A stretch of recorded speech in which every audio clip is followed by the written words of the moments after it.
Hello students, good morning all of you and welcome to the global world academy. So आज के session को start करते हैं। Session में आज हम लोग यहाँ पर कंप्लीट करने वाले हैं 19 मई का सेकंड शिफ्ट का जो पेपर था उसका पार्ट 4 हम लोग यहाँ पर कंप्लीट करने जा रहे हैं। जैसे कि आप सभी को पता है एग्जाम में आपसे 120 क्वेश्चन यहाँ पर पूछे जाते हैं, तो उसका पार्ट 4 हम लोग यहाँ पर कंप्लीट कर रहे हैं। इससे पहले जो है लगभग 90 क्वेश्चन हम लोग यहाँ पर कंप्लीट कर चुके हैं, तो आज के सेशन में बचे हुए 30 क्वेश्चन को हम लोग यहाँ पर कंप्लीट कर लेंगे। ठीक है, ताकि आपका जो है ये वाला शिफ्ट पूरा यहाँ पर कंप्लीट हो जाए। ओके, चलिए तो स्टार्ट करते हैं सेशन को। साथ ही जितने भी स्टूडेंट चैनल पर न्यू हैं सब्सक्राइब ज़रूर से कर लीजिएगा, ताकि इसी तरीके से रेगुलर बेसिस पर आपको वीडियोस के नोटिफिकेशन मिलते रहें। और साथ ही व्हाट्सएप ग्रुप में आपको ऐड हो जाना है, ताकि एग्जाम रिलेटेड कोई भी अपडेट आपसे मिस ना हो। ठीक है, साइंस मेंस का बैच यहाँ पर आ चुका है। जितने भी स्टूडेंट साइंस मेंस का कोर्स यहाँ पर बाय करना चाहते हैं ज़रूर से एक बार ऐप पर आ जाइएगा। ऐप का लिंक आपको वीडियो के डिस्क्रिप्शन बॉक्स के अंदर मिल जाएगा। ठीक है, क्वेश्चन नंबर 1 से हम लोग यहाँ पर स्टार्ट करते हैं। दिस इज व्हाट्सएप नंबर, इससे आप ऐड हो सकते हैं। देखो फर्स्ट क्वेश्चन यहाँ पर क्या बोल रहा है, निम्नलिखित में से किसे काला सोना के रूप में माना जाता है, किसके रूप में इसको जाना जाता है। इसके बारे में हमने कल भी डिस्कस किया था। ये आपके लिए होमवर्क रखा गया था कि इसका आंसर आपको फाइंड आउट करके लेकर आना है। कोयला को, पेट्रोलियम को, कार्बन और कोयला को या सिर्फ कार्बन को काला सोना के रूप में जाना जाता है, ब्लैक गोल्ड के रूप में जाना जाता है। करेक्ट आंसर क्या हो जाएगा, ऑप्शन नंबर बी हो जाएगा, क्योंकि ये व्यावसायिक रूप से भी काफ़ी महत्वपूर्ण है, इसीलिए इसे काला सोना के रूप में यहाँ पर जाना जाता है। ठीक है, नेक्स्ट क्वेश्चन नंबर 2 को देखिएगा। क्वेश्चन नंबर 2 क्या बोल रहा है, निम्नलिखित में से कौन सा स्थितिज ऊर्जा का उदाहरण होगा। देखो दो प्रकार की एनर्जी मानी जाती है, एक स्थितिज ऊर्जा और एक गतिज ऊर्जा होता है। गतिज ऊर्जा जो मूवेबल गतिज फॉर्म में होगी, गतिशील रूप में होगी, और स्थितिज ऊर्जा जो पोटेंशियल एनर्जी जो होती है, जस्ट लाइक एक कोई जगह कोई चीज़ रखी हुई है। मैं आपको अभी कई सारे एग्जाम्पल्स यहाँ पर दूंगी, पहले एक बार क्वेश्चन हम लोग देख लेते हैं। सबसे पहले एक फैला हुआ जो रबर बैंड होगा, गिरता हुआ नारियल, चलती हुई कार और एक चालू नल, नल जो चल रहा है। अब देखो यहाँ पर एक गतिशील है, दैट मीन्स इसके अंदर कौन सी ऊर्जा हो जाएगी, आपकी गतिज ऊर्जा हो जाएगी। ठीक है, काइनेटिक एनर्जी जिसको हम लोग बोलते हैं। कार चल रही है, इसके अंदर भी अपने आप में गतिज ऊर्जा है। गिरता हुआ नारियल, नारियल ऊपर से नीचे की साइड गिर रहा है, दैट मीन्स उसमें कैसा है, गतिज ऊर्जा है। जैसे नारियल अभी तक सिर्फ पेड़ के ऊपर लगा हुआ था, तो इसके अंदर कौन सी ऊर्जा है, स्थितिज ऊर्जा। जैसे ही ये गिरा तो स्थितिज ऊर्जा किसके अंदर परिवर्तित होगी, गतिज ऊर्जा के अंदर परिवर्तित होगी। जैसे कि ये भार जो है यहाँ पर नॉर्मली लटका हुआ है, तो इसके अंदर कौन सी ऊर्जा है, स्थितिज ऊर्जा है। ठीक है, अब भार में गतिज ऊर्जा तथा स्प्रिंग के अंदर, अब भार क्या हुआ, मान लो ये जो यहाँ पर स्प्रिंग लगी हुई है, इसकी वजह से इसमें कोई परिवर्तन आया। ठीक है, मान लो ये जैसे आप बोल सकते हैं ना कि इसमें थोड़ा सा हम लोग बोलते हैं इलास्टिबिलिटी के कारण जो है थोड़ा सा तनाव यहाँ पर आया, थोड़ा सा टेंशन के कारण इसमें थोड़ा सा खिंचाव आया, तो भार में कौन सी ऊर्जा आ गई, गतिज ऊर्जा आ गई। जो स्प्रिंग है इसमें कौन सी ऊर्जा यहाँ पर हो गई, स्थितिज ऊर्जा हो गई। तो यहाँ पर जो करेक्ट आंसर है कि एक फैला हुआ रबर बैंड जो है, किस एग्जाम्पल किसका रहेगा, आपका स्थितिज ऊर्जा का। करेक्ट आंसर ऑप्शन नंबर 1 हो जाएगा। अगर नहीं समझ में आ रहा है कोई दिक्कत नहीं है, एक बार पूरा थ्योरी आप लोग यहाँ पर देख सकते हैं। नए वस्तुओं के साथ अपने सापेक्ष स्थिति के कारण या स्वयं के भीतर तनाव के कारण, जैसे रबर बैंड के बारे में हमने बात करी, विद्युत आवेश या अन्य कारकों के कारण किसी वस्तु में जो ऊर्जा पाई जाती है उसी को उसकी स्थितिज ऊर्जा कहा जाता है। जैसे दो आवेश है ना, तो उनमें अभी कौन सी ऊर्जा होगी, स्थितिज ऊर्जा हो गई। ठीक है, इसका अंतर्राष्ट्रीय मात्रक जूल होता है और इसका जो विमीय सूत्र होता है वो ml/t-2 यहाँ पर होता है। इस प्रकार यदि किसी वस्तु को भूमि की सतह से ऊपर की ओर उठा दिया जाए तो उसमें कौन सी ऊर्जा रहेगी, स्थितिज ऊर्जा रहेगी, है ना। वस्तु को छोड़ने पर वह धरती की ओर गिरेगी, उस समय उसकी स्थितिज ऊर्जा किसके अंदर बदल जाएगी, गतिज ऊर्जा के अंदर। जैसे आपने बॉल फेंका, तो बॉल जैसे ही जाकर एक सेकंड या एक क्षण के लिए जो हवा में जाकर रुका, उस समय उसमें कौन सी ऊर्जा होगी, स्थितिज ऊर्जा होगी। जैसे ही वो बॉल वापस ग्रेविटी के कारण नीचे आया, उसमें कौन सी ऊर्जा आ गई, गतिज ऊर्जा आ गई। ठीक है, यदि यह वस्तु किसी वस्तु के ऊपर गिरे तो यह गतिज ऊर्जा वापस से किस में बन जाएगी, ऊष्मीय ऊर्जा और ध्वनि ऊर्जा में। जैसे कि बॉल आपने फेंका, ठीक है, तो ऊष्मीय ऊर्जा हो गई, और साथ ही ध्वनि आपको आई, बॉल के गिरने की टप की आवाज़ आई, तो वो कौन सी ऊर्जा हो गई, आपकी ध्वनि ऊर्जा यहाँ पर हो गई। ठीक है, तो इस प्रकार से कोई भी एक पदार्थ में कई सारी ऊर्जा के रूप हो सकते हैं। स्थितिज ऊर्जा हो सकती है, गतिज ऊर्जा हो सकती है। एक एग्जाम्पल आप बिल्कुल बेसिक सा ले सकते हैं, जस्ट लाइक लोहे का एक बॉल हो गया, है ना, जस्ट एन एग्जाम्पल।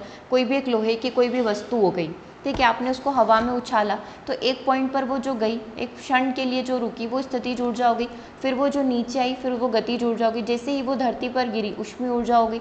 ठीक है, और जो आवाज़ आई वो किस में हो गई, ध्वनि ऊर्जा में यहाँ पर परिवर्तित हो गई। ठीक है, इसी प्रकार तने हुए या दबाए हुए स्प्रिंग में किस प्रकार की ऊर्जा पाई जाती है, स्थितिज ऊर्जा पाई जाती है।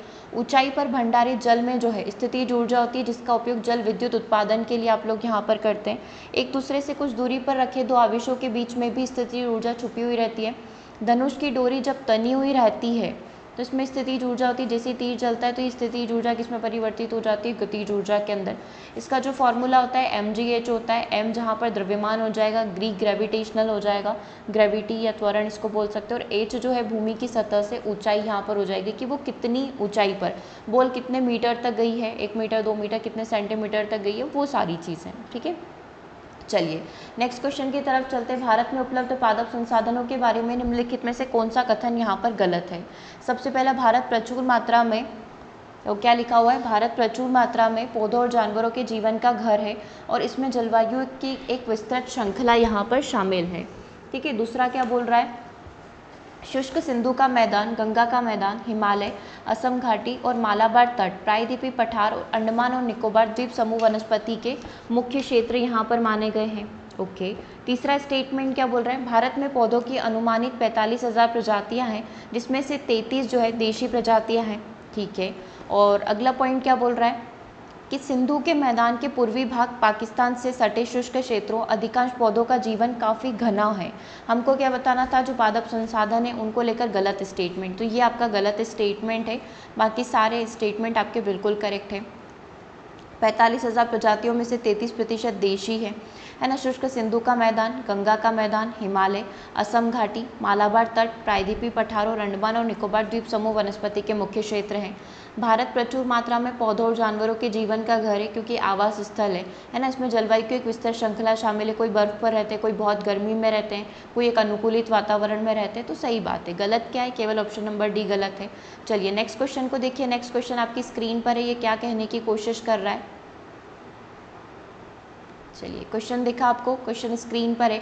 दिक्सूचक की सुई के दोनों सिरे क्या कहलाते हैं, जैसे आप लोग बोलते हैं ना कंपास जो नीडल होते हैं उनके दोनों सिरे क्या होते हैं, उत्तर दक्षिण होते हैं, पूर्व पश्चिम होते हैं, पॉजिटिव नेगेटिव होते हैं, या फिर उत्तर और पूर्व होते हैं।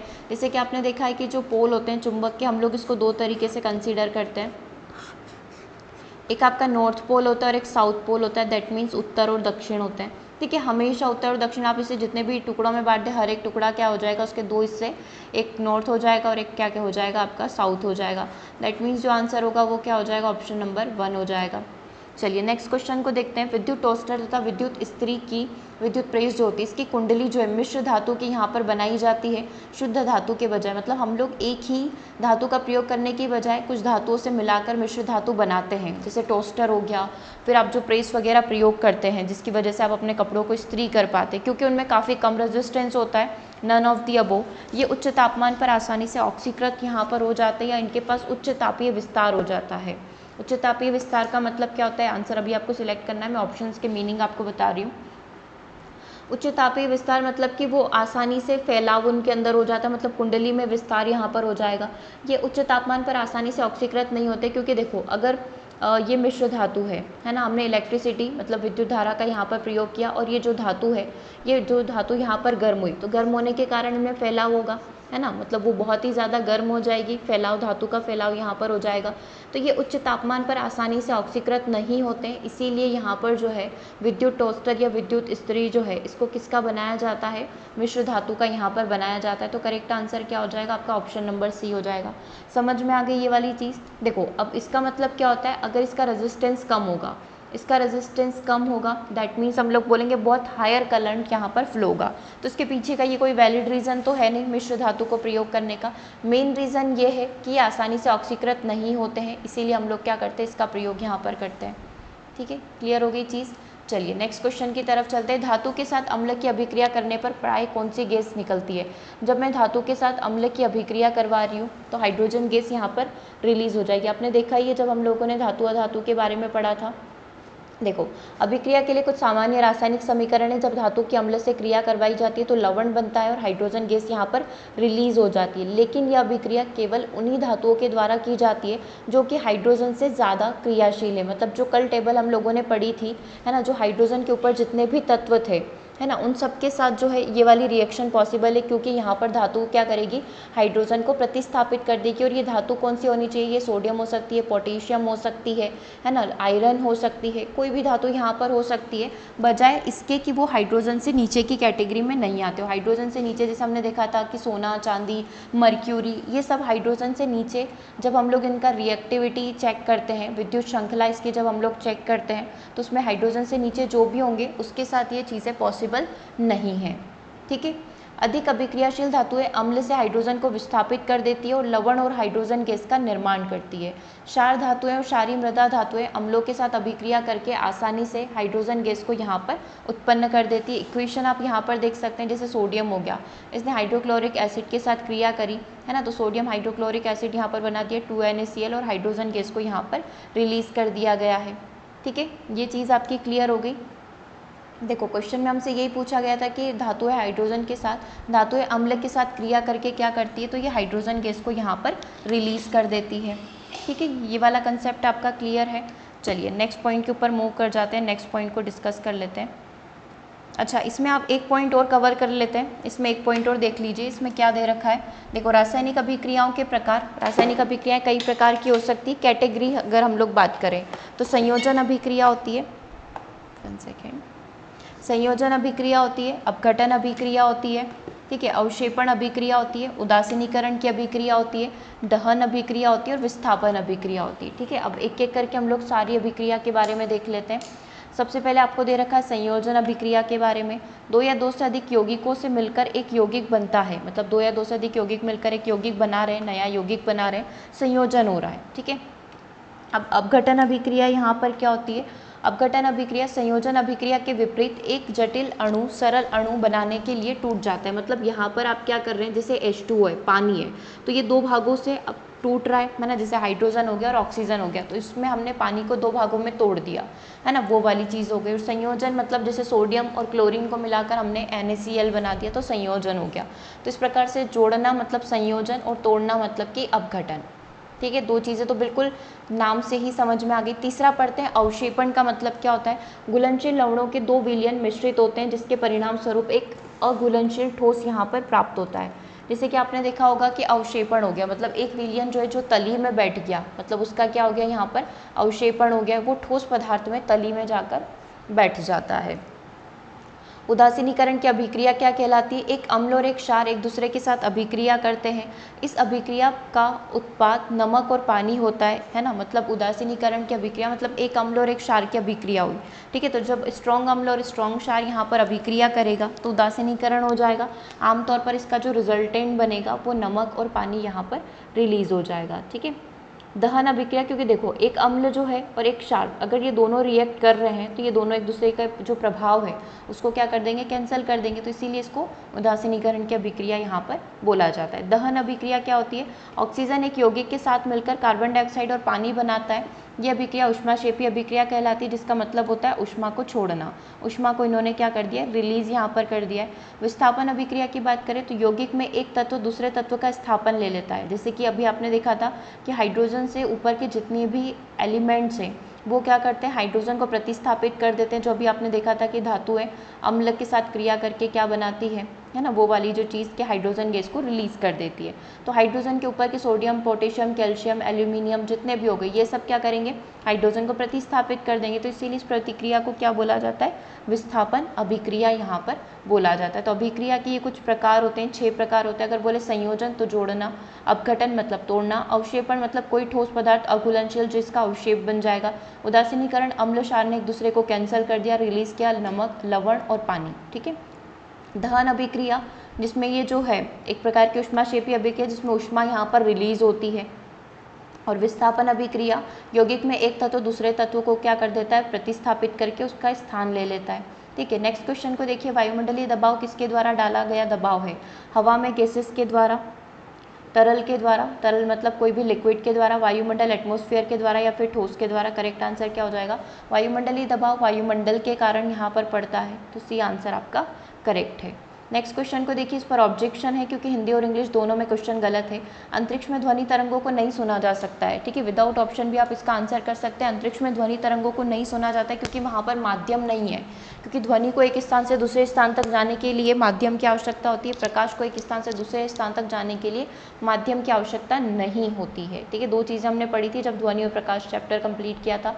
ध्वनि को यात्रा करने के लिए एक माध्यम की आवश्यकता होती है। हमसे क्या पूछा गया है कि क्यों नहीं सुना जा सकता है, क्योंकि ध्वनि को यात्रा करने के लिए एक माध्यम की आवश्यकता होती है, और यही क्या हो जाएगा, आपका करेक्ट आंसर हो जाएगा। आइडियली तो ये वाला आंसर करेक्ट है ना। ध्वनि की गति प्रकाश की गति से अधिक होती है, क्या ये रीज़न है ध्वनि की आवाज़ नहीं आने का? नहीं, ऐसा तो अपने आप में अलग है कि ध्वनि की गति अलग है, प्रकाश की गति अलग है, अलग अलग समय तक वो दोनों धरती पर पहुंचती है, या इस तरीके से कि एक माध्यम से दूसरे माध्यम तक पहुंचती है।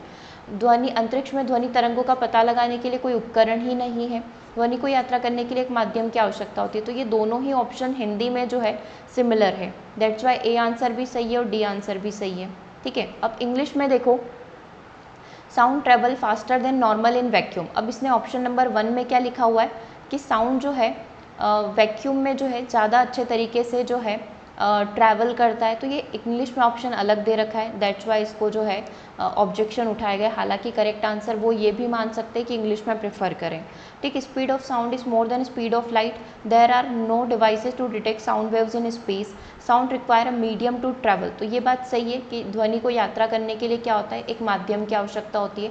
दैट मीन्स यहाँ पर अगर मैं हिंदी और इंग्लिश का कंपैरिजन करूँ तो डी आंसर यहाँ पर आपका करेक्ट हो जाएगा, जो कि हिंदी और इंग्लिश दोनों में सेम है। फिर भी इसके ऊपर ऑब्जेक्शन है, देखते हैं, इसका +1 भी आपको मिल सकता है।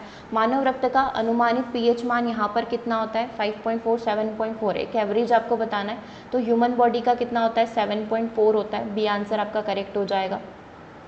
कैटेगरी आप देख सकते हैं, जैसे कि यहाँ पर जो है एक आइडियल वैल्यू बताई गई है कि ह्यूमन बॉडी का जो पीएच वैल्यू है वो कितना होता है, 7.35 से 7.45, ठीक है, ये वाला रहता है। तो हमने बोला भी कि 7.4 के एवरेज अनुमानित रहता है।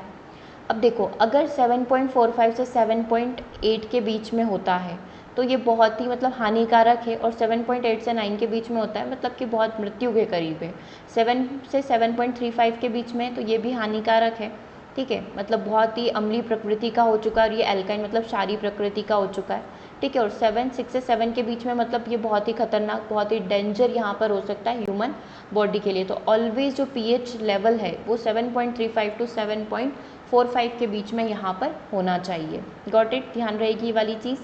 चलिए आगे बात करते हैं। वह स्थान जहाँ जीव रहते हैं आवास कहलाता है, ठीक है, सही बात है, डेफिनेशन भी है।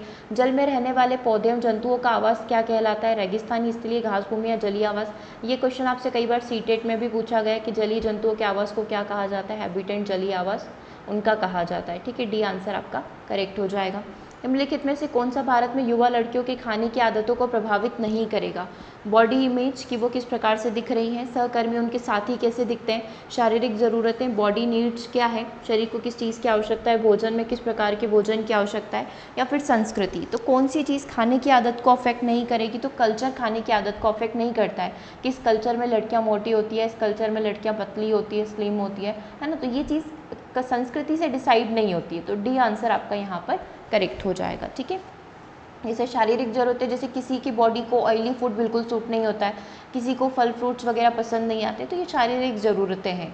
सहकर्मी उसका साथी कितना अच्छा दिखता है, मैं कैसी भद्दी सी दिख रही हूँ, तो ये कहीं ना कहीं ये चीज़ें खाने की आदतों को भी अफेक्ट करती है, बॉडी इमेज भी यहाँ पर अफेक्ट करती है। तो कौन नहीं करता है, कल्चर यहाँ पर अफेक्ट नहीं करता है। नेक्स्ट क्वेश्चन आपकी स्क्रीन पर है, मापन और अवलोकन किस प्रकार के वैज्ञानिक जांच दृष्टिकोण का हिस्सा होते हैं? जैसे आप मेजरमेंट कर रहे हैं, है ना, आपने मेजरमेंट किया, मापन किया, आपने यहाँ पर अवलोकन किया, ऑब्जर्वेशन किया, या फिर असेसमेंट किया, तो ये सब किसका हिस्सा है? फेयर टेस्टिंग का, डेवलपमेंट का, पैटर्न का, या फिर इन्वेस्टिगेशन मॉडल का ये हिस्सा है। करेक्ट आंसर क्या हो जाएगा? Option number C, pattern seeking इसको बोला जाता है, क्योंकि ये अपने आप में पैटर्न है। आप मेजरमेंट कर रहे हैं, आप सिर्फ ऑब्जर्वेशन कर रहे हैं, आप असेसमेंट कर रहे हैं, आप इवेल्युएशन कर रहे हैं, तो ये सब के सब अपने आप में एक पैटर्न होते हैं, ठीक है, तो इसको पैटर्न सीकिंग यहाँ पर बोला जाता है। चलिए नेक्स्ट क्वेश्चन को देखिए, एक न्यूमेरिकल क्वेश्चन आपके पेपर में था। एक महिला एक कार के द्वारा जो है, यानी कि डिस्टेंस जो है वो कितनी है, 1000 किलोमीटर है, कितने समय में तय करती है? तो ये 10 घंटे के अंदर यहाँ पर तय करती है, ठीक है। तो मैं स्पीड का फॉर्मूला लगा लूँ या फिर चाल का फॉर्मूला लगा लूँ? चाल का फॉर्मूला क्या होता है? दूरी बटा समय या स्पीड का फॉर्मूला क्या होता है, distance divide by time. Distance कितनी दे रखी है, 1000 यहाँ पर दे रखी, समय कितना दे रखा है, 10 दे रखा है। तो यहाँ पर चाल कितनी आ गई, किसकी, कार की। स्पीड कितनी आ गई कार की, 100 किलोमीटर प्रति घंटा। ठीक है, एक पॉइंट तो यहाँ पर सॉल्व हो गया। यदि वह साइकिल को कार की गति की 1/10वीं से चलाती है, मतलब स्पीड ऑफ साइकिल कितनी हो जाएगी, कार की गति कितनी है 100, इसका कितना भाग, 1/10वां भाग। तो मैं इसको 10 से डिवाइड कर दूँ तो स्पीड ऑफ साइकिल कितनी आ गई, स्पीड ऑफ साइकिल आ गई 10 किलोमीटर प्रति घंटा। और हमको टाइम कितना दे रखा है, तो वो 20 घंटे में साइकिल से कितनी दूरी को तय करेगी, समय दे रखा है 20 घंटे। अब मुझे यहाँ पर क्या निकालनी, केवल डिस्टेंस निकालनी है। वही फॉर्मूला लगाते हैं, speed is equal to distance by time. Speed मेरे पास 10 है, डिस्टेंस मुझे निकालनी है, समय 20 है, तो डिस्टेंस कितनी आ गई 200। ठीक है, 200 मीटर किलोमीटर में, तो किलोमीटर आपका आंसर हो जाएगा। किलोमीटर में दे रखा है 200 किलोमीटर, ऑप्शन नंबर 1 आपका करेक्ट आंसर हो जाएगा। ठीक है, कैसे सॉल्व किया, सिर्फ एक फॉर्मूला लगाया, speed is equal to distance by time. Speed हमको निकालनी है, 1000 डिवाइड बाय टाइम हो गया। ठीक है, तो अब यहाँ पर जो कार की स्पीड आ गई है वो कितनी आ गई है, 100 आ गई है। ठीक है, तो ये एक आंसर हो गया स्पीड ऑफ कार। अब इसी स्पीड ऑफ कार का 1/10वां भाग, तो ये 1/10वां भाग मतलब ये 10, ये किसकी हो जाएगी, स्पीड ऑफ साइकिल की हो जाएगी। ठीक है, ये साइकिल की स्पीड आ गई। तो इसी स्पीड को मुझे यहाँ रखते हुए डिस्टेंस निकालना है। डिस्टेंस निकाल ली, 10 × 20 यानी कि 200 किलोमीटर। 200 किलोमीटर कहाँ पर लिखा हुआ है, ऑप्शन नंबर 1 के अंदर लिखा हुआ है। ठीक है, यहाँ तक क्लियर हो गया। चलिए आगे बढ़ते हैं। एक चालक में इलेक्ट्रॉन ए से बी की ओर प्रवाहित होता है, धारा की दिशा क्या होगी। इन्होंने क्या बोला है, एक चालक है, ठीक है, उसमें इलेक्ट्रॉन जो है कैसे प्रवाहित हो रहे हैं, ए से बी की तरफ जा रहे हैं। मान लो ये कोई भी एक चालक तार हो गया, कोई भी चीज़ हो गई, है ना। अब इलेक्ट्रॉन का जो फ्लो है ए टू बी है, तो धारा की दिशा क्या होगी, हमेशा इसके अपोजिट होगी, दैट मीन्स बी से ए की तरफ होगी। तो डी आंसर आपका करेक्ट हो गया। नेक्स्ट क्वेश्चन को देखिएगा, हिंदी इंग्लिश दोनों में है, अच्छा क्वेश्चन है, इसको समझिए और आंसर करिए क्या होगा, फिर हम लोग इसके बारे में पूरा डिटेल में डिस्कस कर लेते हैं विद डायग्राम। चलो, प्रजनन के प्रकार दे रखे हैं, रिप्रोडक्शन के टाइप दे रखे हैं, और किस जीव में किस प्रकार का प्रजनन यहाँ पर होता है, कौन सा ऑर्गेनिज्म किस प्रकार से रिप्रोडक्शन यहाँ पर करता है। जैसे कि पौधे कैसे करते हैं, बीज के थ्रू उनका होता है ना, बीज लगाएंगे तो एक नए पौधे का जन्म होगा। ऐसे ही में अलग अलग प्रकार से होता है, जैसे किसी में पत्ती से हो जाता है, किसी में जड़ों से ही हो जाता है, किसी में तने से नया पौधा उग जाता है। तो इस प्रकार से कई सारे प्रकार होते हैं, तो आपको ढूंढना है कि कौन किस प्रकार से करता है।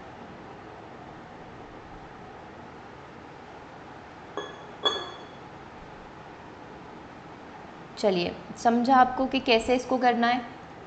देखो, कायिक प्रवर्धन क्या होता है, सबसे पहले अगर हमको ये पता है कि कायिक प्रवर्धन क्या होता है। कायिक प्रवर्धन यानी कि जो एक नया पौधा जो जन्म लेगा वो किसी और तरीके से लेगा, जड़ के थ्रू ले सकता है या फिर पत्तियों के थ्रू ले सकता है, किसी भी प्रकार से। तो इनमें से कायिक प्रवर्धन कौन करता है, आपने पत्थर चट्टा का नाम सुना होगा।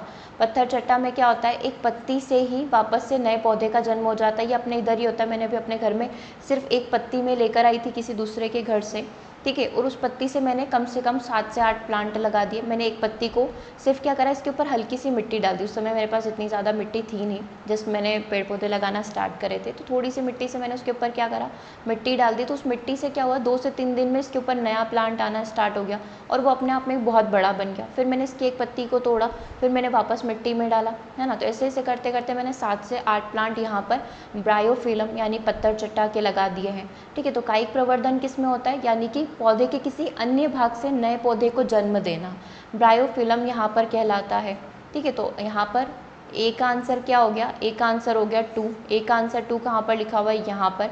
तो करेक्ट आंसर भी आपका यही हो जाएगा, ठीक है, ऑप्शन नंबर डी हो जाएगा। आगे और पढ़ लेते हैं, बडिंग क्या होता है, मुकुलन क्या होता है। मुकुलन किसके अंदर होता है, यीस्ट के अंदर होता है। यहाँ पर क्या होता है, एक हिस्से से नया हिस्से का जन्म होता है। अभी मैं आपको पूरा डायग्राम के थ्रू बताऊंगी। तो मुकुलन किसके अंदर होता है, यीस्ट के अंदर होता है। खंडन मतलब यहाँ पर आप देखें कि ये एक पूरा अपने आप में किस्सा है, इसके क्या होंगे, छोटे छोटे टुकड़े होकर नया जन्म हो जाएगा। तो खंडन किसके अंदर होता है, जो एल्गी, शैवाल या काई जिसको हम लोग बोलते हैं, उसमें खंडन होता है, ठीक है। एक ही से नए नए जीवों का जन्म होता रहता है। बीजाणु प्राणुपण किसके अंदर होता है, बीजाणु प्राणुपण या स्पोर फॉर्मेशन, मतलब कि जैसे आपने देखा होगा हवा में उड़ उड़ के जो है वो एक नई जगह जो है नए जीवों को, नए पौधे को जन्म दे देते हैं, तो वो होता है बीजाणु प्रारूपण, ठीक है। हवा से जो है बीज उड़कर दूसरी जगह, एक जगह से दूसरी जगह उड़ गए हैं, तो ये फॉर्म्स में होता है। आपने देखा होगा ना बहुत सारी जगह, जैसे कि बहुत सारे अपने आई थिंक वीडियोज़ वगैरह में भी देखा होगा कि एक प्लांट रहता है, ठीक है, उसके ऊपर ऐसे फर लगे हुए रहते हैं, अगर आप उसको फूंक मारेंगे तो ये सारे फर हवा में उड़ जाते हैं, तो वो उसमें होता है बीजाणु का प्राणुपण यानी स्पोर का फॉर्मेशन। अभी मैं आपको विद डायग्राम एक्सप्लेन कर देती हूँ, बस एक बार आप आंसर देख लीजिए। इसका आंसर ऑप्शन नंबर डी है। कायिक प्रवर्धन ब्रायोफिलम के अंदर होता है, मुकुलन यीस्ट के अंदर होता है, खंडी भवन या खंड या जो फ्रेगमेंटेशन होता है वो शैवाल एल्गी या काई के अंदर होता है, और बीजाणु प्रारूपण जो है वो किसके अंदर पाया जाता है, फर्म्स के अंदर पाया जाता है। तो डी आंसर आपका करेक्ट है, ठीक है। चलो सबसे पहले हम लोग कायिक प्रवर्धन को स्टार्ट करते हैं, और आपकी स्क्रीन पर जो डायग्राम है वो पत्थर चट्टा का है ना, इसको ब्रायोफिलम आप बोलते हैं। चलिए तो इसके बारे में थोड़ा सा डिटेल हम लोग देख लेते हैं। जब मनुष्य कृत्रिम रूप से पौधों के विभिन्न भागों या रचनाओं से नवीन पौधों को पैदा करता है तो उसको कायिक प्रवर्धन या कृत्रिम अलैंगिक जनन यहाँ पर बोला जाता है। प्रजनन की वह विधि जिसमें पौधों के कुछ भाग जैसे जड़, तना तथा पत्तियाँ उपर्युक्त परिस्थितियों में विकसित होकर, जैसे इस पत्ती से ही क्या हुआ, आपने देखो 5 अलग अलग प्रकार के पौधे उगकर आ गए हैं, ये अपने आप में बड़े होकर एक नया पौधा बना देंगे और ये पत्ती जो है मिट्टी में मिल जाएगी, ठीक है।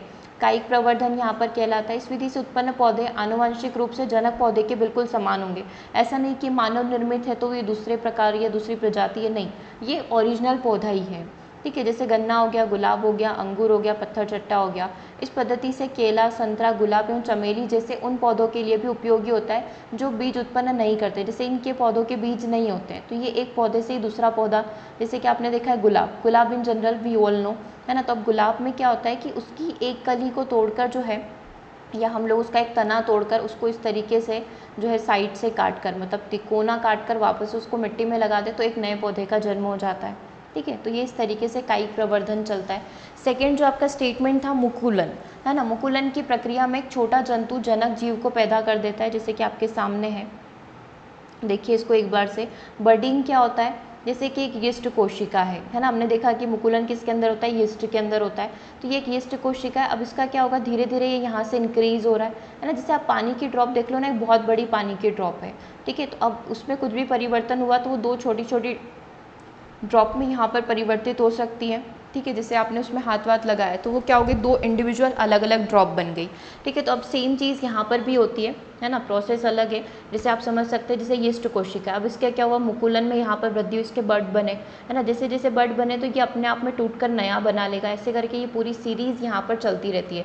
जैसे यीस्ट के अंदर हो गया, हाइड्रा के अंदर हो गया, इन सब में क्या होता है, मुकुलन की प्रोसेस यहाँ पर होती है, ठीक है। जीव विज्ञान के अनुसार जीव के शरीर के बाहरी सतह की कोशिकाएं एक उभार बनाकर एक अलग जीव को यहाँ पर जन्म दे देती है, जिसको मुकुल कहा जाता है। यहाँ ध्यान देने योग्य बात यह है कि मुकुलन के दौरान यीस्ट का एक केंद्रक नए जीव में भी चला जाता है, जैसे यहाँ पर इसका एक केंद्रक है, न्यूक्लियस है, तो जो नए जीव बनेंगे उनमें भी एक अलग से न्यूक्लियस जाएगा, ठीक है। क्लियर है ये वाली चीज़, मुकुलन वाली चीज़ आपको क्लियर हो गई। चलिए अब थर्ड वाले पॉइंट की बात करते हैं, फ्रेगमेंटेशन की बात करते हैं। फ्रेगमेंटेशन को हिंदी में बोला जाता है खंडी भवन, ठीक है। खंडी भवन यहाँ पर बोला जाता है। जो शैवाल वगैरह आप देख पा रहे हैं स्क्रीन पर, ये वाला एग्जाम्पल, ठीक है, सी नंबर वाला देखिएगा, ये जो शैवाल है, एल्गी जो है, अब इसमें क्या होता है, ये जैसे पूरी अपने आप में एक इंडिविजुअल थी, एक थी, अब ये क्या हुई, 2 भागों में टूट गई, फिर ये अपने आप में फिर 2 भागों में टूट जाएगी, 3 भागों में टूट जाएगी, तो इस तरीके से एक से नए का जीवन यहाँ पर होता है, ठीक है। और स्पोर फॉर्मेशन को आप यहाँ पर देख सकते हैं। स्पोर फॉर्मेशन कुछ इस प्रकार से होता है, जैसे फर्न वगैरह जो गए इनके अंदर ये पाया जाता है, जैसे ये हाइफा है, ठीक है। अब इसके जो स्पोर बने ये हवा में उड़ जाएंगे कुछ इस तरीके से, फिर और नए जीवों को यहाँ पर और नए प्लांट्स को यहाँ पर जन्म दे देंगे, ठीक है। क्लियर है ये वाली चीज़। तो ये चारों प्रकार हो गए। अब एक बार रिवाइज कर लो, है ना। नाम जो हमसे पूछे गए, जो क्राइक प्रवर्धन है ना, क्या पूछा था, क्राइक प्रवर्धन किसके अंदर पाया जाता है। क्राइक प्रवर्धन जो हमने देखा, जो पत्थर चट्टा है, ब्रायोफिलम है, उसके अंदर पाया जाता है।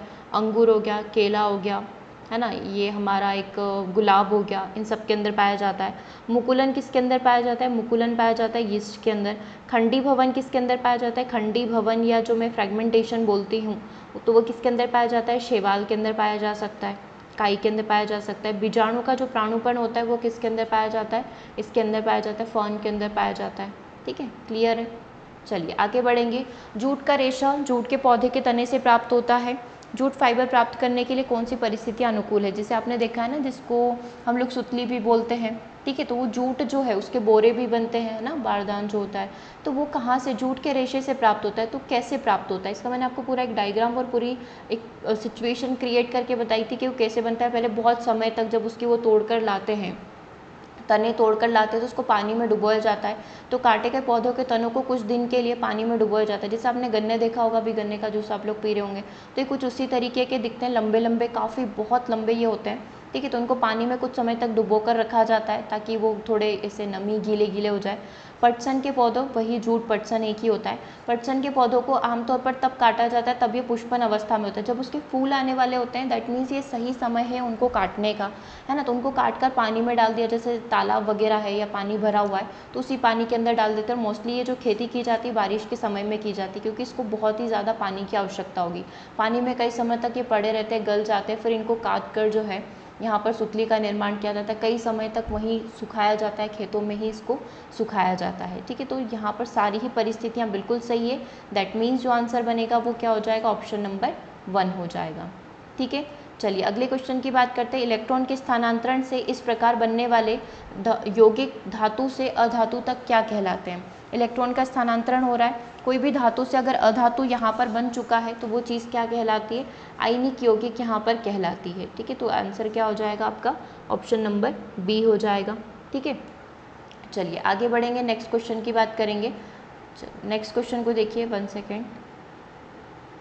देखो नेक्स्ट क्वेश्चन यहाँ पर क्या बोल रहा है, पत्ती का वह भाग जिसके माध्यम से पत्ती जो है तने से जुड़ी हुई है, ठीक है। मान लो ये कोई प्लांट्स हो गया, ये उसकी जड़ हो गई, ठीक है। अब यहाँ पर जो है इस तने से कई सारी पत्तियाँ जुड़ी हुई, इस प्रकार का कोई प्लांट है ना। तो अब इससे जो तने से जो जुड़ी हुई है इसको क्या कहा जाएगा, इस तरीका जालिका पर्णव्रंत या फिर मध्य शिरा यहाँ पर कहा जाएगा। इसको क्या कहा जाता है, पर्णव्रंत यहाँ पर कहा जाता है, ठीक है। तो करेक्ट आंसर क्या हो जाएगा, सी हो जाएगा। ये प्लांट के स्ट्रक्चर में हमने देखा ही था।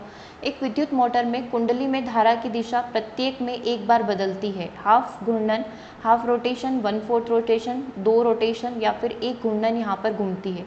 तो एक विद्युत मोटर में कुंडली में जो धारा की दिशा होती है, अगर आप इसको देख पा रहे हैं, ये वाला है ना, तो ये कितना करती है, एक हाफ रोटेशन यहाँ पर कंप्लीट करती है। जो आर्मेचर है, हाफ रोटेशन, ये आर्मेचर से कनेक्टेड है ABCD डायरेक्शन में, इसकी डायरेक्शन अपोजिट होगी और इसकी डायरेक्शन यहाँ पर अपोजिट होती है। जब ये C1 C2 जो ब्रश होते हैं इससे कनेक्टेड होता है तो ये कितना रोटेशन यहाँ पर कंप्लीट करती है, हाफ रोटेशन यहाँ पर कंप्लीट करती है। तो करेक्ट आंसर क्या हो जाएगा आपका, ऑप्शन नंबर 1 हो जाएगा। ये क्लास 10th NCERT की बुक से पूछा गया क्वेश्चन है, क्लास 10th में हम लोगों ने इसके बारे में पढ़ा था। चलिए जब हम लोग समरी डिस्कस कर रहे थे। नेक्स्ट क्वेश्चन को देखिएगा, निम्नलिखित में से कौन सी आदत खाने से संबंधित बीमारियों से कनेक्टेड नहीं है? भोजन छोड़ना, अनियमित भोजन करना, भोजन साझा करना, मतलब मैंने अपना भोजन आपके साथ शेयर किया है, या फिर स्नैकिंग करना। तो कौन सी बीमारियों से संबंधित नहीं है? अगर मैंने अपना भोजन आपके साथ शेयर किया, अपने साथियों के साथ शेयर किया, तो उसमें क्या दिक्कत है ना। तो शेयरिंग मील कभी भी यहाँ पर किसी भी प्रॉब्लम का हिस्सा नहीं हो सकती है। तो सी आंसर आपका करेक्ट है। अगर आप स्नैकिंग करते हैं या फिर इरेगुलर मील्स लेते हैं या फिर आपने भोजन छोड़ दिया है, आप भोजन नहीं करते, तो ये सारी बीमारियों को जन्म देने वाली चीज़ें हैं। किसी वस्तु पर लगने वाले बल द्वारा निम्नलिखित में से किसको नहीं बदला जा सकता? जब आपने किसी भी वस्तु के ऊपर बल लगाया तो निम्नलिखित में से कौन सी चीज़ यहाँ पर चेंज नहीं होगी? देखो वस्तु पर बल लगाने से उसकी डायरेक्शन चेंज हो सकती है। मान लो एक बॉक्स रखा हुआ है ना, वो सीधी दिशा में है, मतलब एक स्टैटिक पोजीशन में पड़ा हुआ है ना। अगर मैं चाहूँ तो उसको लेफ़्ट राइट जिधर भी मूव करवाना चाहूँ, अप एंड डाउन, उधर मूव करवा सकती हूँ, है ना। तो मैं बल लगाकर उसकी दिशा को चेंज कर सकती हूँ, बिल्कुल कर सकती हूँ, है ना। उसके आकार को चेंज कर सकती हूँ। जैसे कोई स्पंज मेरे पास रखा हुआ है, स्पंज ही कोई चीज़ है, या थर्मोकोल रखा हुआ है, तो डेफिनेटली मैं उसके साइज़ को, आकार को भी चेंज कर सकती हूँ। मैं विश्राम की अवस्था, अगर वो कोई स्टैटिक पोजीशन में है तो मैं उसको गतिशील कर सकती हूँ, कोई गतिशील है तो मैं उसको बल लगाकर रोक सकती हूँ, है ना। तो उसकी विश्राम की अवस्था को भी बदल सकती हूँ, लेकिन मैं उसका द्रव्यमान यहाँ पर चेंज नहीं कर पाऊँगी। जो मास है वो सेम रहेगा बिल्कुल, है ना। तो करेक्ट आंसर क्या हो जाएगा, ऑप्शन नंबर सी हो जाएगा। नेक्स्ट क्वेश्चन को देखिएगा, निम्नलिखित में से कौन सा उपकरण विद्युत पैनल और अन्य उपकरणों को विद्युत शक्ति के अति प्रवाह से नियंत्रित और संरक्षित करने का उपयोग करता है? दैट मीन्स ऐसा कौन सा उपकरण है जैसे कि बहुत ही ज़्यादा करंट फ्लो हो रहा है, जैसे कि आपके रूम में लाइट्स लगी हुई, तो आपने देखा होगा कि आपके घर में ये तो लगा हुआ ही रहता है, ठीक है। तो अभी बहुत ही ज़्यादा करंट फ्लो हो रहा है, तो ये हम लोग बोलते हैं ना MCB गिर गई है। MCB गिरने का मतलब क्या होता है, जैसे कि आपने देखा होगा कि बहुत ही ज़्यादा करंट फ्लो हुआ, एकदम से आपने बहुत ही ज़्यादा एकदम से जैसे ही आप रूम के अंदर आए और 5 से 6 स्विच हैं, कूलर का है, पंखे का है, टीवी का है ना, फ्रीज का है, एसी चल रहा है तो एसी का, सारे स्विच आपने एक साथ ऑन कर दिए तो एकदम से क्या हुआ, तेज करंट फ्लो होगा और वो एमसीबी यहाँ पर क्या होगी, गिर जाएगी। मोस्टली जब आपने देखा होगा कि कभी कभी बहुत एक्स्ट्रा करंट यहाँ पर आ जाता है, नॉर्मल जो रेगुलर करंट फ्लो हो रहा है उससे भी ज़्यादा अगर करंट फ्लो होता है तो ये एमसीबी गिर जाती है, दैट मीन्स आपके रूम की लाइट यहाँ पर बंद हो जाएगी। ठीक है, इसका मतलब यही होता है कि आपके सारे डिवाइसेस ख़राब हो जाए तो उनको ख़राब होने से बचाने के लिए हम लोग यहाँ पर अपने रूम में, अपने घर में क्या प्रयोग करते हैं, एमसीबी का प्रयोग करते हैं। बेसिकली जब हाई करंट फ्लो होता है तो इसका मतलब ये होता है कि ये सर्किट को क्या कर रहा है, जैसे करंट फ्लो हो रहा है, ठीक है, तो ये पूरा अपने आप में क्लोज सर्किट बना हुआ है। सर्किट क्या मतलब क्या होता है कि करंट फ्लो होना, ठीक है, जैसे ही एक्स्ट्रा मतलब हाई करंट यहाँ पर फ्लो होगा, ये सर्किट क्या होगा, बीच में से ब्रेक हो जाएगा, दैट मीन्स ये एमसीबी ऊपर होगी तो ये नीचे की साइड हो जाएगी। तो इसका फुल फॉर्म बताना था, क्योंकि ये चीज़ तो हमें पता ही है कि हर एक घर में एमसीबी लगी रहती है ताकि हाई करंट को फ्लो होने से रोक सके और हमारे जितने भी फ्रिज, पंखा, कूलर, एसी, टीवी जो भी चल रहे थे वो सुरक्षित रहे, नहीं तो वो भी ख़राब हो जाएंगे जब उनमें एकदम से करंट जाएगा, उनकी लिमिट से ज़्यादा करंट जाएगा। तो हम लोग क्या प्रयोग करते हैं, एमसीबी का प्रयोग यहाँ पर करते हैं। अब एमसीबी का फुल फॉर्म आपको देखना था बस इसके अंदर कि what is the full form of MCB. Correct answer क्या होगा, मिनिएचर सर्किट ब्रेकर इसको बोला जाता है। ठीक है, ये नाम ध्यान रखना, हो सकता है आपने नहीं पढ़ा हो इसके बारे में, है ना, कि इसका फुल फॉर्म क्या होता है। तो मिनिएचर सर्किट ब्रेकर जो है इसका यहाँ पर फुल फॉर्म है। ठीक है, क्लियर है ये वाली चीज़। चलिए आगे बढ़ते हैं। किसी लंबी सीधी परिनलिका के भीतर धारावाही चुंबकीय क्षेत्र में जैसे जैसे हम लोग इसके अंत की तरफ बढ़ते हैं, मान लो ये कोई पाइप है ना, जैसे जैसे हम लोग इसके अंत की तरफ बढ़ते हैं वैसे वैसे जो है क्या होगा, एक सेकेंड, क्वेश्चन सिर्फ इतना ही है ना, इसके बाद ये ऑप्शन है। दूसरा शून्य हो जाएगा, तीसरा सभी बिंदुओं पर समान रहेगा और जैसे जैसे हम लोग इसके अंत की ओर बढ़ेंगे घट जाएगा। तो किसी लंबी सीधी परिनलिका के भीतर धारावाही चुंबकीय क्षेत्र, मतलब ये एक पाइप आप मान लो, है ना, कोई भी पाइप हो गया, कोई भी किसी भी प्रकार का तत्व हो गया। अब इसके अंदर चुंबकीय क्षेत्र के बारे में आपको पूछा गया है, तो चुंबकीय क्षेत्र सब बिंदुओं पर बिल्कुल एक समान होता है, चाहे आप स्टार्टिंग पर चेक कर रहे हैं, एंडिंग पर चेक कर रहे हैं, मिडिल में चेंज कर रहे हैं। ठीक है, तो is the same at all the points, मतलब ये सभी बिंदुओं पर क्या रहता है, बिल्कुल एक समान रहता है, यानी कि जो करेक्ट आंसर हो जाएगा वो क्या हो जाएगा, is the same at all the points. C answer आपका बिल्कुल करेक्ट हो जाएगा। चलिए, ये काफ़ी मतलब एक अलग ही प्रकार का क्वेश्चन आपसे एग्जाम में पूछा गया था। नींबू के छिलकों के रंगीन हिस्सों को पतली पट्टियों को निकालने के लिए निम्नलिखित में से कौन सा हाथ से इस्तेमाल किया जाने वाला उपकरण है। बेसिकली हम लोग ये वाली चीज़ें जो है जब होम साइंस के क्वेश्चंस करवाते हैं तब हम स्टूडेंट्स को पढ़ाते हैं। हालांकि आपसे भी यहाँ पर पूछ लिया गया, ये वही खाद्य संरक्षण युक्तियों से, फूड से रिलेटेड ही एक क्वेश्चन यहाँ पर है, बट इतना डिटेल में पूछा था ऐसा हमने एक्सपेक्ट नहीं किया था। चलो कोई बात नहीं। नींबू के छिलकों के जो रंगीन यहाँ पर हिस्से हैं, अगर मुझे इसको निकालना है तो मुझे ये वाला चाकू चाहिए होगा, है ना। नॉर्मली हमारे घर में होता है एक सादा चाकू और एक छिलने वाला चाकू, है ना, जिससे हम लोग जो जितनी भी सब्जियां या फ्रूट्स वगैरह होते हैं उनको छिलते हैं, जैसे लाइक एप्पल हो गया, ककड़ी हो गया, इनको छिलने के लिए हम लोग प्रयोग करते हैं। लेकिन नींबू के ऊपर की ये जो पिल है इसको निकालने के लिए आप किसका प्रयोग करते हैं, इसको बोला जाता है जेस्टर। ठीक है, जेस्टर का प्रयोग यहाँ पर किया जाता है। तो यहाँ पर जो आपका करेक्ट आंसर बनेगा वो क्या हो जाएगा, ऑप्शन नंबर डी हो जाएगा। ये नींबू हो सकता है, ऑरेंज हो सकता है, इस प्रकार के जो फ्रूट होते हैं उनके ऊपर का जो कवर निकालना है, पतली पतली सी पट्टियाँ जो निकालनी है, उसके लिए जेस्टर चाकू का प्रयोग यहाँ पर किया जाता है। अब ये ज़रूरी नहीं कि ये इसी प्रकार का हो, ठीक है, ये कई प्रकार के हो सकते हैं, जैसे आपको पता है ये वैरायटी मिलती है। अगर आप इसको सर्च भी करोगे तो ऑनलाइन जितनी भी साइट्स होती है, फ्लिपकार्ट वगैरह, सब पर आपको ये मिल जाएगा। ठीक है, काफ़ी कॉमन है ये। ओके, ये कुछ इस प्रकार का भी होता है, जैसे हमारे घर में जो घिसनी होती है ना, जिसमें आप मोस्टली केरी वगैरह घिसते हैं, जो भी घिसने के तत्व होते हैं, जितनी भी चीज़ें होती, खाद्य पदार्थ होते हैं, तो उस शेप में भी आता है। तो ज़रूरी नहीं कि ये इसका शेप यही एक्यूरेट हो, कई सारे प्रकार के, कई सारी वेराइटीज़ इसके अंदर है। ठीक है, जस्ट एन एग्जाम्पल आपको दिखाने के लिए हमने इस प्रकार के चाकू का दिखाया है। ओके, चलिए, पारंपरिक तापदीप्त बल्ब में प्रयुक्त फिलामेंट, जो बल्ब होते हैं उसमें जो फिलामेंट होता है वो किसका बनाया जाता है, टंगस्टन का, तांबे का, लोहे का या एल्यूमिनियम का। टंगस्टन का बनाया जाता है क्योंकि 3000 डिग्री सेल्सियस पर भी ये मेल्ट नहीं होता है। एग्जाम में क्वेश्चन ये भी आपसे पूछा गया था टंगस्टन का। ठीक है, तो इसीलिए हम लोग बल्ब के अंदर जो है, ताकि हीट से ये पिघले नहीं, टूटे नहीं, ब्रेक ना हो, इसके लिए हम लोग टंगस्टन का प्रयोग करते हैं बल्ब के अंदर। ठीक है, चलिए आगे बात करते हैं नेक्स्ट क्वेश्चन की। अमेरिकी वैज्ञानिकों ने किस वर्ष हाइड्रोजन बम का आविष्कार किया था। हाइड्रोजन बम का आविष्कार कब किया गया था अमेरिका के द्वारा। 1952 1952 के अंदर किया गया था। चलिए नेक्स्ट क्वेश्चन को देखिए, निम्नलिखित में से कौन सा विकल्प हीरे के परमाणुओं के बंधन को लेकर बिल्कुल यहाँ पर करेक्ट है। सबसे पहला 120 डिग्री, 110, 135, 109। तो हमने हीरे और ग्रेफाइट का पूरा स्ट्रक्चर यहाँ पर पढ़ लिया था, कार्बन और उसके यौगिक के बारे में पढ़ लिया था, तो ये वहीं से पूछा गया क्वेश्चन था।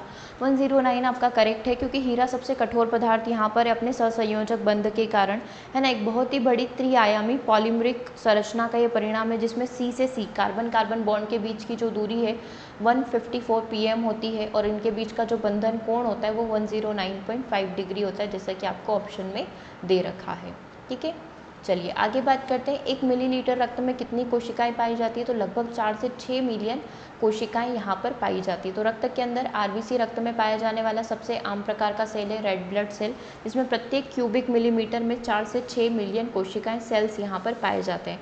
और कल के ही सेशन में हमने आरबीसी के बारे में देखा था, है ना, कि इसमें RH फैक्टर होता है। RH फैक्टर में यदि इस प्रकार के जो है कुछ निकले हुए रहते हैं, है ना, जो बहुत ही ध्यान से देखने पर, मतलब आप लोग तो नहीं देख पाएंगे, जब पूरा आपका ब्लड चेक होने जाता है कि आपका ब्लड ग्रुप क्या है या आपका ब्लड टेस्ट होता है, तो उसमें दिखता है। अगर इस प्रकार के आरबीसी में इस प्रकार की स्ट्रक्चर निकली हुई रहती है, दैट मीन्स आपका ब्लड ग्रुप RH पॉजिटिव होगा, यानी आपके रक्त में प्रोटीन की अधिकता है। और अगर इस प्रकार का स्ट्रक्चर नहीं होता है, मतलब इस प्रकार से निकली हुई नहीं रहती है तीखे तीखे, दैट मीन्स आपका जो ब्लड ग्रुप है वो RH नेगेटिव है, दैट मीन्स आपके शरीर में प्रोटीन की कमी है। इससे आपको कोई नुकसान नहीं होगा, लेकिन आपके आगे आने वाली जो जनरेशन है उसको यहाँ पर नुकसान होता है, क्योंकि यदि फीमेल RH नेगेटिव है और मेल यदि RH पॉजिटिव है, तो उसमें बच्चे के सर्वाइव करने का खतरा यहाँ पर बढ़ जाता है, मतलब बच्चे के बचने के चांसेस 50-50 यहाँ पर हो जाते हैं। ठीक है, चलिए, वर्षा की बूंदों का आकार गोल क्यों होता है। वियोलनों की वर्षा की जो बूंदें सरफेस टेंशन यानी कि पृष्ठीय तनाव के कारण यहाँ पर गोलाकार रूप में दिखाई देती है। रीज़न आपको बताया गया, वाटर ड्रॉपलेट यहाँ पर है, बाहर एयर है ना। सरफेस मॉलिक्यूलर इन अ पुल इनवर्ड, मतलब जो सरफेस है इनको क्या कर रही है, अंदर की साइड धक्का दे रही है। ये सारे के सारे वाटर मॉलिक्यूल्स है, और अंदर जो है इनर मॉलिक्यूल इसको क्या कर रहे हैं, बाहर की तरफ धक्का दे रहे हैं, जिसकी वजह से क्या आ रहा है, पूरा बैलेंस बना हुआ है, जिसकी वजह से जो है वाटर ड्रॉपलेट जो है आपको गोलाकार शेप में यहाँ पर दिखाई देती है। किसके कारण, सरफेस टेंशन के कारण। जिस तापमान पर वायुमंडलीय दाब पर कोई द्रव उबलने लगता है वो क्या कहलाता है, गलना क्वथनांक बिंदु कहलाता है। ठीक है, जिसको हम लोग यहाँ पर बोल सकते हैं ऑप्शन नंबर 1 जो है आपका यहाँ पर करेक्ट हो जाएगा। और अगर जमने की बात होती है, 1 सेकेंड, देखो क्वथनांक बिंदु यहाँ पर कहलाएगा, अगर वो जमना बोलता है ना, वायुमंडलीय दाब पर कोई पदार्थ जमना स्टार्ट हो जाता है, तो वो उसका क्या कहलाता है, गलनांक बिंदु यहाँ पर कहलाता है। ठीक है, क्लियर है ये वाली चीज़। ओके, देखो क्वेश्चन में ये पूछा गया था कि जिस तापमान पर वायुमंडलीय दाब पर कोई द्रव उबलने लग जाता है। ठीक है, हिंदी और इंग्लिश में कन्फ्यूजन हो सकता है, तो आप ध्यान रखेंगे। उबलने लगने की बात हो रही है, तो उबलना मतलब बॉइलिंग पॉइंट की बात हो रही है। ठीक है, तो ये क्या कहलाएगा, क्वथनांक बिंदु यहाँ पर कहलाएगा। इसको हम लोग इंग्लिश में भी लिख लेते हैं, बॉइलिंग पॉइंट। ठीक है, जैसे बर्फ़ पिघलना स्टार्ट हो गया तो वो उसका क्या कहलाता है, मेल्टिंग पॉइंट कहलाता है। ये मेल्टिंग पॉइंट है। और जो जमने वाला जो मैंने अभी आपको बताया उसके लिए क्या कहलाता है, फ्रीजिंग पॉइंट कहलाता है ना, हिमांक बिंदु कहलाता है। और ये जो संक्षेपण है इसको बोला जाता है कंडेंसेशन की प्रोसेस। ठीक है, हिंदी में थोड़ा सा कन्फ्यूजन हो गया था, चलो अभी क्लियर हो गया। देखो उबलने वाला पॉइंट क्या होगा, क्वथनांक बिंदु, है ना, पानी उबल रहा है तो क्वथनांक बिंदु हो गया। बर्फ पिघल रही है तो वो उसका गलनांक या मेल्टिंग पॉइंट हो गया। संक्षेपण दैट मीन्स कंडेंसेशन की प्रोसेस हो गई। ठीक है, और हिमांक बिंदु फ्रीजिंग पॉइंट, जहाँ पर द्रव जो है जमना स्टार्ट कर देता है, तो ये इसका फ्रीजिंग पॉइंट हो गया। ठीक है, अभी उबलने की बात हो रही है, उबलने के लिए करेक्ट आंसर क्या हो जाएगा, ऑप्शन नंबर 1 हो जाएगा। चलिए नेक्स्ट क्वेश्चन की बात करते हैं। निम्नलिखित में से कौन सा शब्द उच्च तापमान और वायु सीलबंद कंटेनरों का उपयोग करके खाद्य संरक्षण तकनीक को दर्शाने के लिए प्रयोग किया जाता है। मतलब उसमें क्या किया गया है कि उच्च तापमान पर जो है उस कंटेनर को पूरा सील कर दिया गया है। ठीक है, जैसे कि आपने देखा होगा ना कि बहुत सारी बॉटल्स वगैरह पे या जितने भी पदार्थ आप लेकर आते हैं उनके पीछे जो है इंस्ट्रक्शन में लिखा हुआ रहता है खोलने के 5 दिन के अंदर अंदर आपको इसको यूज़ करना है। तो 5 दिन के बाद आप यूज़ करेंगे तो वो हानिकारक, वो खतरनाक यहाँ पर आपके लिए हो सकती है। तो इनको बोला जाता है डिब्बाबंदी पदार्थ या फिर कैनिंग इसको बोला जाता है। जैसे कि आपने टोमेटो सॉस वगैरह देखा होगा, तो बहुत ही ज़्यादा उच्च टेम्परेचर पर इनको क्या कर दिया जाता है, इनका बॉक्स जो है कम्प्लीटली बंद कर दिया जाता है ताकि बाहर वायु से संपर्क ना हो, है ना, नमी वगैरह इनके अंदर ना आए। और जैसे ही आप यूज़ करते हैं मतलब आप वायु के संपर्क में आ चुका है वो पदार्थ, तो उसके लिए आपको क्या करना पड़ता है, उनकी एक टाइम लिमिट रहती है, within 2 days, within a day, within 3 days या 5 दिन के अंदर अंदर आपको इस पदार्थ को प्रयोग करके ख़त्म करना। अगर इसके बाद आप यूज़ करते हैं तो ये ख़राब हो जाएगा, ठीक है, ताकि उसकी शेल्फ लाइफ जितनी रहती है उतने ही दिन आप उसको यूज़ कर सकते हैं। तो ऐसे पदार्थों को कैनिंग बोला जाता है, ठीक है। जैसे टोमेटो सॉस वगैरह मोस्टली वो ऐसे ही पैक करते हैं ताकि लंबे समय तक उसको सुरक्षित करके रखा जा सके। ओके, तो ये आपका 19 का सेकंड शिफ्ट का पेपर यहाँ पर कंप्लीट होता है। कुछ 2 से 3 क्वेश्चन और हैं जो CDP से थोड़ा कनेक्ट कर रहे हैं, मतलब वो आपके साइंस पेडागोजी मान लो या CDP मान लो, क्योंकि सब कुछ इसके अंदर मिक्स है। वो मैंने आपको 6 PM सेशन में करवा दिए, तो 6 PM सेशन आप रेगुलर विजिट करें, वहाँ से आपका पेडागोजी भी क्लियर हो जाएगा और सब्जेक्ट हम लोग यहाँ पर क्लियर कर लेंगे। ओके, तो आज के सेशन को यहीं ओवर करते हैं, मिलते हैं हम लोग कल के नेक्स्ट सेशन में, जिसमें हम लोग यहाँ पर कंप्लीट करेंगे अपना नेक्स्ट शिफ्ट का पेपर, ठीक है। इससे पहले जो मॉर्निंग शिफ्ट हुई थी उसको हम लोग यहाँ पर कंप्लीट कर लेंगे। ओके, और अभी 6 PM पर लाइव CDP सेशन रहेगा, उसमें आप आ जाइएगा। इसके अलावा क्लास से रिलेटेड कोई भी डाउट होते हैं कमेंट आप कर सकते हैं, व्हाट्सएप आप कर सकते हैं, 6 PM लाइव सेशन में आप आ सकते हैं। ओके, सेशन को ओवर करते हैं। Thanks for watching.